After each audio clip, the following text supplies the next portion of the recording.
ሰርጉ ቤት በዚያ ተገኝተሽ ሳለሽ ውሃውን ወደ ወይን ባንቺ ምልጃ እንዳስለወጥሽ ዛሬም የኔ ሕይወት ወይኑ አልቆ ባዶ ሆኗልና አንቺ ቃና ዘገሊላ በሰርጉ ቤት በዚያ ተገኝተሽ ሳለሽ ውሃውን ወደ ወይን ባንቺ ምልጃ እንዳስለወጥሽ ዛሬም የኔ ሕይወት ወይኑ አልቆ ባዶ ሆኗልና አንቺ ቃና ዘገሊላ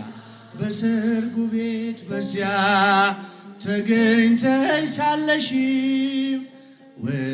ውሃውን ወደ ወይን ባንቺ ምልጃ እንዳስለወጥሽ